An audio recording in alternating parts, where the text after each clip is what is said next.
Olá, graça, paz e alegria. A porção de hoje recomendada para a leitura da Bíblia em um ano no plano sequencial é Jeremias capítulos 51 e 52. Assim nós terminamos o livro de Jeremias. Nós vemos o profeta seguindo a profecia contra a Babilônia. A grande Babilônia ia cair. Poderosa, causou tanta inquietação no mundo antigo e, mesmo assim, não se manteria em seu poder, provando que o Senhor permite o poder pelo tempo que ele entende que deva ser mantido.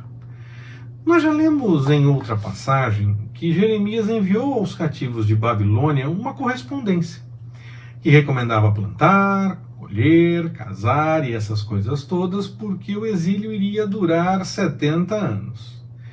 E essa profecia contra a Babilônia foi igualmente enviada.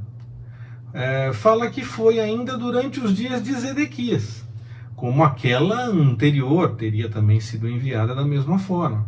Isso fortalece a ideia de um editor ter juntado os vários textos de Jeremias sem a preocupação com uma ordem cronológica dos acontecimentos, mas com o devido registro do momento em que cada coisa aconteceu. Na sequência do livro, então, nós não temos essa preocupação com a ordem cronológica, mas temos sim o registro que cada uma das profecias aconteceu no reinado de alguém, em algum momento definido. E isso é o marco temporal para cada um dos textos, quando eles apresentam essa devida informação. E o livro termina como uma espécie de antecipação ao texto de Lamentações. Claro, isso para nós que temos Lamentações logo em seguida. A queda de Jerusalém, registrada no fim do livro, poderia ser parte apenas dos livros de Reis ou de Crônicas, ou até mesmo estar no livro de Jeremias, mas em uma outra parte que trata a respeito do mesmo assunto. Nós já lemos a respeito disso durante o texto de Jeremias. Mas aqui ele apresenta mais detalhes e, por ser realmente aí no fim do livro, acaba servindo para nós, como eu falei, como uma espécie de introdução ao texto de Lamentações, já que nós temos na sequência o texto de Lamentações na nossa Bíblia. Eu gostaria de encerrar essa mensagem a respeito do livro de Jeremias falando de um dos temas que nós pensamos muito quando falamos a respeito do seu livro, quer por ouvir uma pregação, quer por ouvir uma canção, ou apenas por ter na lembrança realmente. Jeremias é chamado para ir à casa do oleiro e lá ouvir o que o Senhor tem a dizer. Nós ficamos muito na questão do que acontece lá na casa do oleiro e deixamos de lado uma parte importante do texto. Para ouvir o que o Senhor tinha a dizer, Jeremias primeiro deveria obedecer e ir até a casa do oleiro. Claro que não vou descartar o que acontece lá, nós vamos comentar agora na sequência, mas não posso pensar também que esse é o ponto mais importante dessa mensagem toda.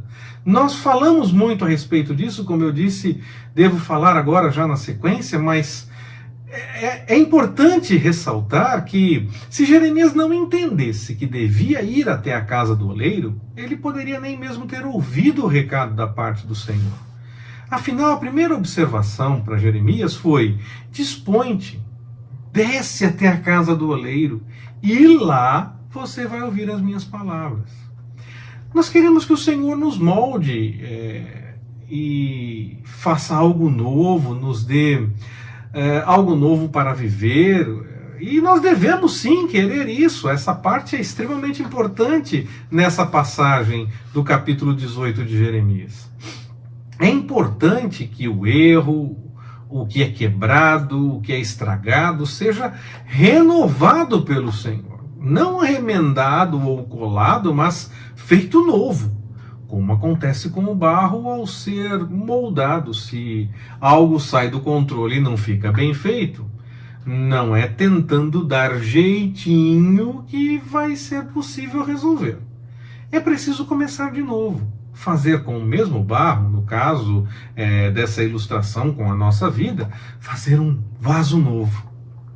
Isso vale para a nossa vida em todos os aspectos, nos relacionamentos, no trabalho, nos estudos, em absolutamente tudo, e não apenas na questão que nós muitas vezes pensamos que é a questão espiritual. Afinal de contas, a realidade espiritual, o que nós vivemos no dia a dia, mostra a questão do nosso compromisso espiritual com o Senhor. Nós não temos essa dimensão separada da vida, ela se apresenta nas coisas do dia a dia.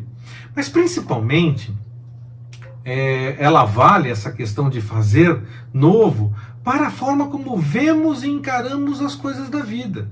O Senhor quer nos fazer novos diante das experiências, nos dando chance de ser um vaso novo, mesmo para valer, e não apenas algo remendado. Não iremos esquecer o que aconteceu, mas o ânimo da parte do Senhor irá nos renovar. Não é para sermos remendados ou ajeitados diante das coisas. No Senhor, nós temos novidade de vida. Vemos o novo e precisamos experimentar isso para que a nossa caminhada seja completamente restaurada e revigorada. Agora, eu volto a insistir. É preciso ir até a casa do oleiro. Não vou dizer que precisamos simplesmente ir para a igreja. Não é só isso. Precisamos estar nela, na casa do oleiro, todos os dias. E podemos até estar na igreja todos os dias e ainda assim não estar na casa do oleiro. Nós precisamos ter uma disposição na presença do Senhor. Não é a questão meramente do local físico que importa, mas é uma disposição na presença do Senhor.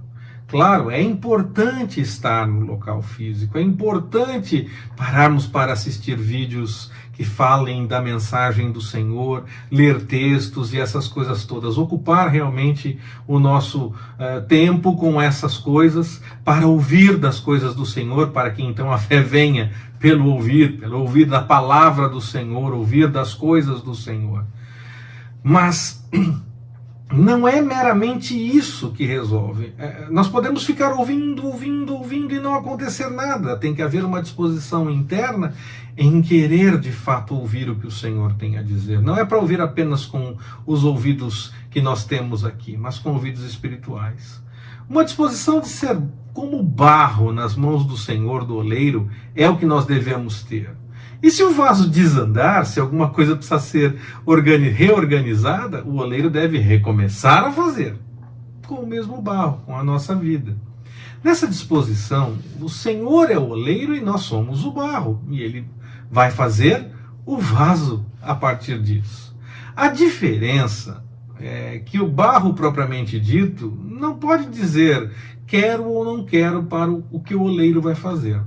O Senhor nos permite aceitarmos ou não, ouvir o que Ele tem para dizer, viver de acordo com a vontade dEle. Nós podemos dizer sim ou não.